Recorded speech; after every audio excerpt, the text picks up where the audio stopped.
Welcome once again to Sweeping the Country. I'm your host, Derik Walker. My co-host, who has the keys to the vault, unlocking all these fantastic celebrities week after week, Mr. Jimmy Carter. Hey, Jimmy. You know, I'm here this week with a guy that I think is very underrated, underappreciated, has been just a great leading man for sure in the 80s and 90s. He's been in so many movies. He was even Elvis Presley back in 1979 and was nominated for an Emmy as a lead actor in a miniseries. He was a very good Elvis back there before we had the great Elvis, which was Austin Butler most recently. But Kurt was great. And then you remember him from the early Disney films like The Computer Wore Tennis Shoes. Yes. All this other stuff. He was in Escape from New York and Escape from L.A., which those were big they were genre films. Tombstone is the greatest, though. Oh, man. I love that movie. I've seen it 1,000 times. I really have. I must have seen it 30 times. You know, we just did a week or two ago, Costner. Didn't we do Kevin Costner? And I thought about that other movie that he did was just like that movie, but it wasn't quite as good. He did, I think his was called Wyatt Earp, maybe. Yeah, that's right, yeah.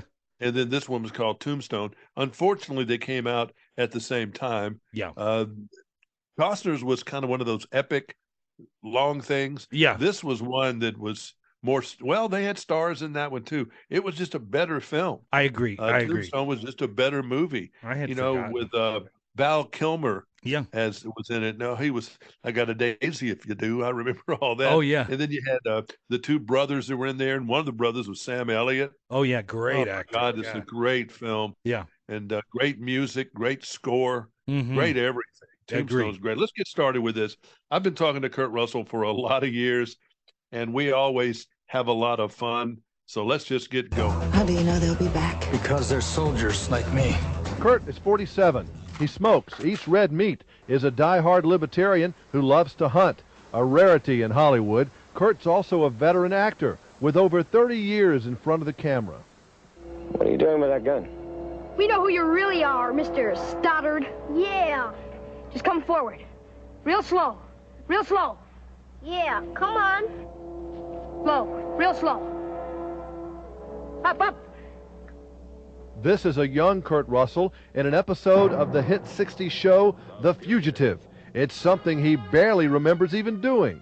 I found this last night. Oh, hey, cool. Kurt Russell plays a nephew who tries to capture Richard Kimball in The Fugitive. What do they do? Make a movie here or something? No, it's they're releasing all the television shows. Oh, that's very good. On videotape. And so there you are with a mail-order rifle that you got. How stupid you were to try to capture Richard Kimball. I think this was directed by Dick Donner. Is that right? Oh, really? Yeah, it doesn't. I guess we'll have to get My dad is also in this one. I think I was about 10 or 12. Right? Wow. Somewhere now, you were working pretty regular back then, weren't you?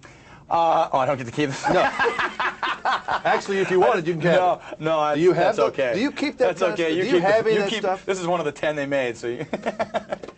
I'm sorry, go ahead. Do you remember doing these very well? Is that no, honestly, I don't. I remember pieces, I remember moments. What I'm always amazed, this is my 30, I started in 61, so this is my 38th year, but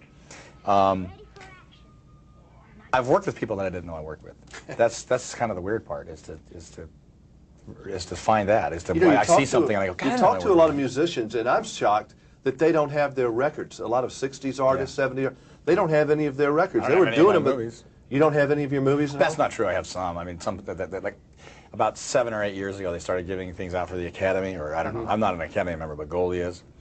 So there may be a few of those hanging around, but it's not a part of your life. It's, we do them. It's an interesting thing, that, because we are the only ones, people who make the movie, the only ones who have the experience of living it in its 3D world. When the time that you make the movie is the only time that it's in 3D, because after that it's on a piece of celluloid that's about that wide, and it doesn't exist anywhere. That movie Soldier doesn't really exist, right? But it did exist to those of us who made it. Making the Soldier movie was hard work, and at times even bone-breaking. Kurt likes to do his stunts. His bones aren't as crazy about them. I broke my left ankle, and then I tore my. Have you ever done that before, or anything like that? Well, actually, when I was playing baseball, I broke my left ankle 3 times, so it was kind of prone to that. my right foot just was an accident on the set. That just was sort of a mistake on a few people's part, especially my own.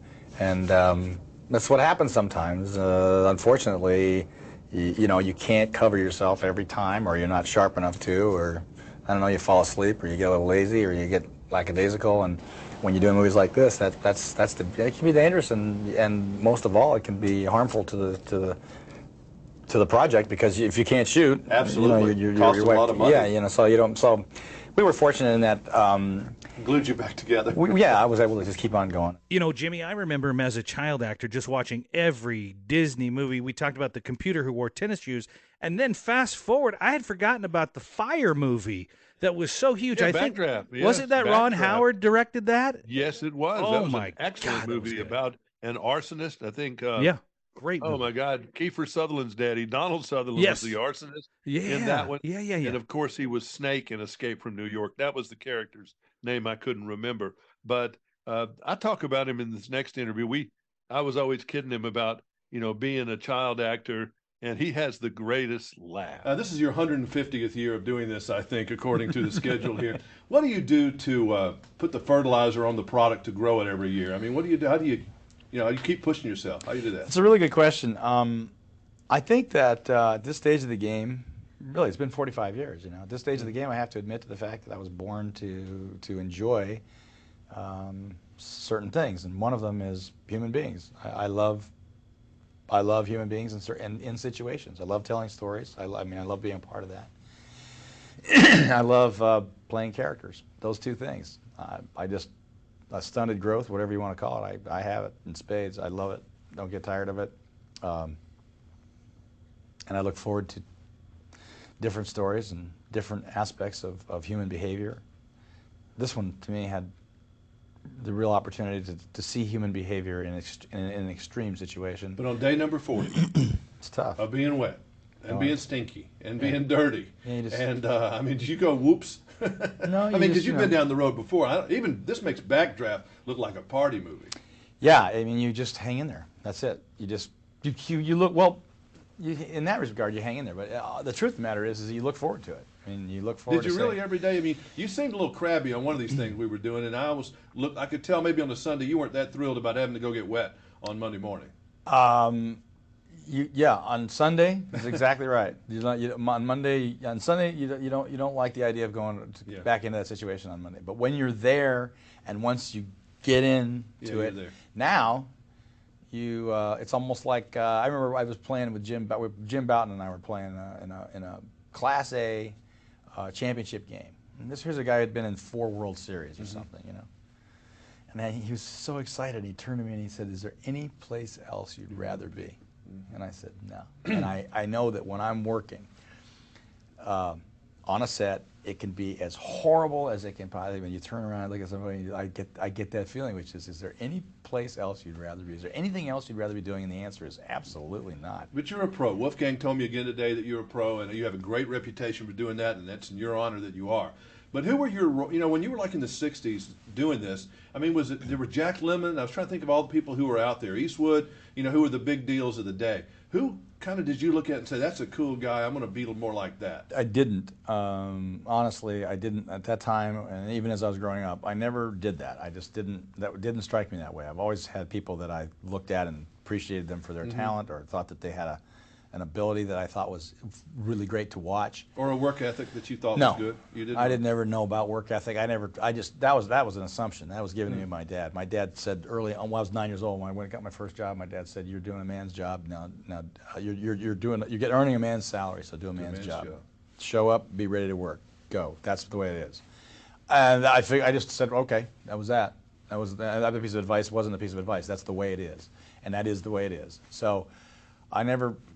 I've seen people who had horrible work ethic where I go, "You got to be kidding me!" This is, But no, I didn't look at people and say, "Oh, I want to be that guy," or "I want to be like him." It just didn't. In the acting world, that never happened to me. Well, I guess after you work with the King is one of your first things. There's nowhere to go but up after you've been with the King. I still met him twice, and I couldn't talk both times. He made a big impression on me. I was 10 years old, and he was just this. He spoke differently. He looked different. He was fun. He had a great attitude. I didn't know who Elvis Presley was before I started working with him, but when I was working with him, later on in life, I could remember that, think back on that, and say, sure, of course that guy was a massive star. He was extremely different and unique. I had forgotten, as I sit there and I listen to you talk to him about all the movies he's done, I forgot he was in Hateful Eight. So he's done some Westerns over the time, and he's very good at those. I'd forgotten about that one. Yeah. I mean, his resume is crazy. It is crazy. It's and Jimmy, just really crazy, of all these different movies and all those TV shows. When he was like a teenager, he was doing all the, like we talked about, The Fugitive, The Virginian, all these different Lost movies. in Space, he did that. He did them all, and he doesn't remember any of them. That's fascinating. I want to know how you really almost, because he just went in there and did he had a little bit more than a few lines in The Fugitive. Yeah. He said he remembers a little bit of that. How does he go? How does he go from child actor? Because so many of the child actors, I'm just thinking of guys like Macaulay Culkin who disappear, right? But Kurt Russell didn't. He transitioned right on through the years. It's crazy. His dad did like Ron Howard and gave him a real big work ethic. Ron Howard's dad was in the television show stuff and all that later. Yeah. And Bing Russell, B-I-N-G, Bing Russell, was a baseball player who became an actor who was in hundreds of television shows never in leading roles. Never knew that. But a piece of trivia about Kurt Russell, in 1966, the last thing that Walt Disney wrote on a piece of paper was the name Kurt Russell. Really? I wonder why. Does anyone know? Is that a piece of, no, I don't think anybody knows. I mean, he was he was in a lot of Disney movies and in the Walt Disney's Wonderful World of Color. Yeah. He was in a number of those shows, but I guess Walt was getting ready to ask him to do something else. So I wonder if he, either that or I wonder if he was just writing down meaningful people, that he thought put him on the map, because Kurt Russell was in a ton of Disney movies. He was. Yeah. And, we didn't talk about this, but Goldie Hawn. Oh, yeah. I don't know that they ever got married. I think they've just been living together. They didn't. As far as I know, they never did. And they even acted leading roles together and did a great job. You said the movie, and I can't remember it. Overboard. Overboard. Yeah, great comedy. I mean, it really was good. But, Kurt was in a movie that was really good with Dakota Fanning called Dreamer. I saw this movie 2 days after Katrina hit, and I was really worn out from having to see all those images. Went to this movie, left, and called him and said, man, I'm so glad I went to see this movie tonight. Because it's just one of those movies that lifts you up. It is. And I don't know if you can't watch it like a regular person, but let me tell you, it does. It lifts you up. I know this much, that of all the movies I've done and have been in, I enjoyed this movie the most. I like this one the best that I've ever been in. I've just never been in a better movie. Is this little girl, woman, Dakota Fanning, I've interviewed her probably 10 times, and I'm amazed every time I spend time with her. Yeah, she's a great person. She's a terrific person with a tremendous ability to recreate it. She's free in the sandbox. She plays. She goes back and forth. She has a great time. By that I mean she has this great ability to act with you, and have a freedom. She does it the right way. I don't know what else to say except that that's the way to do it. It's like well, that's you're what a child to watch, actor. I mean, you know what it's like to be in her shoes, and you've worked with every actress in Hollywood. Isn't she one of the best? I mean, really, to give you a scene? Oh, clearly she's one of the best. She's I don't know anybody better. She's clearly one of the best. I'd be hard pressed to say she's not the best. I mean, she happens to be very young. I remember going about it the same way, which was we've laughed and talked about this from a very early age. We'd say, why would anybody behave that way, or why would they write that, or why would a director want you to do it that way? And that's the difficulty of being that good. She always needs a leader on the boat who's going to head the ship in the right direction. But basically, her abilities are tremendous, and as a director, you just basically get out of the way. But she's this great person. I mean, that's overall what makes her a great actress. Her mother and father are wonderful parents. Her sister's a terrific girl, and a great family. And then the reason she's able to do what she's able to do is largely, obviously, responsible in that because of that. She's got perceptions that are correct. They're not incorrect. They're not like laced with junk, and they won't be. I just hope. I mean, I think 40 years from now she's going to be president of the United States. I'm telling you. I don't know if we'll be around. If Dakota, it'll be interesting to see what Dakota is interested in doing, because Dakota's very smart. Oh, she paints. She does everything. She does, yeah, and she's got an open life. However long acting remains interesting to her, we're the better off for it in terms of being entertained. But I don't know how long that'll last with her. It may not last. In my case, I feel like it was Arrested Development. I remained fascinated by people and playing them and telling stories. Nobody knows how long it's going to last in anybody.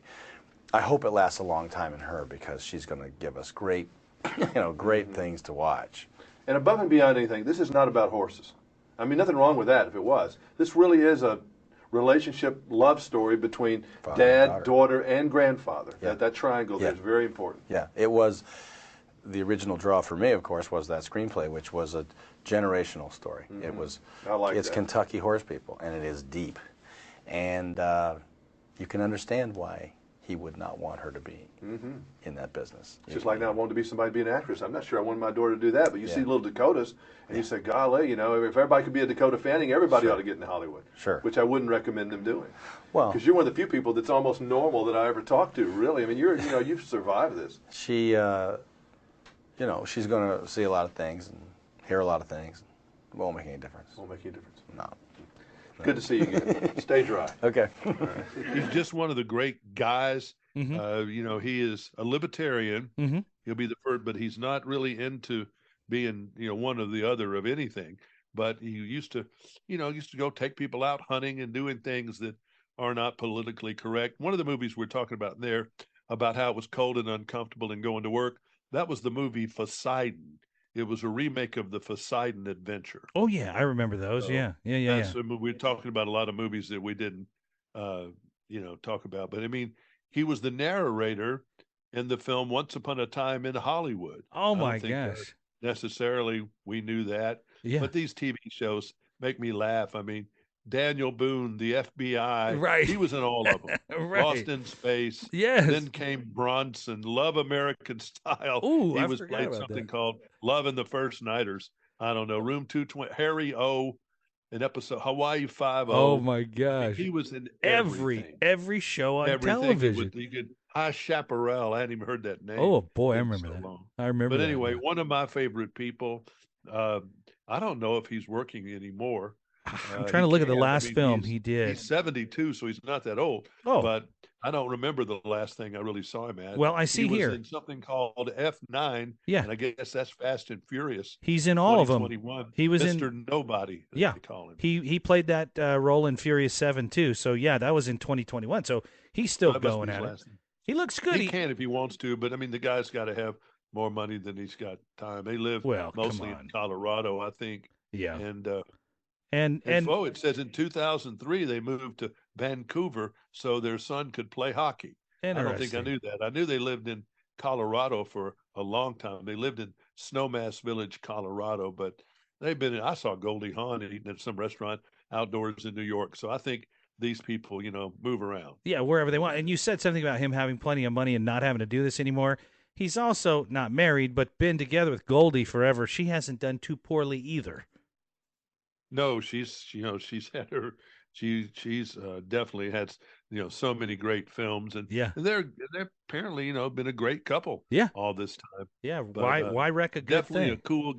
Definitely a cool guy. Yes, sir. Loved it. One of my favorites anyway, Kurt Russell. Yeah. Well, you got to love him because he's been in everything you've seen. I mean, that's just me growing up and thinking about that. And Jimmy, every single week you bring these people to the table, these artists. I'm going to call them artists, actors, actresses, whatever you want to call them. They are artists. Yeah, they are. And they are. All these interviews that you have done, these people are so great at their craft, but it's so nice to peel back the skin just a little bit and get a glimpse at what they're like as a human being, not playing a role, but just being themselves. So thank you for that. I'm Derik Walker. He is? I'm Jimmy Carter. Good day. Good day.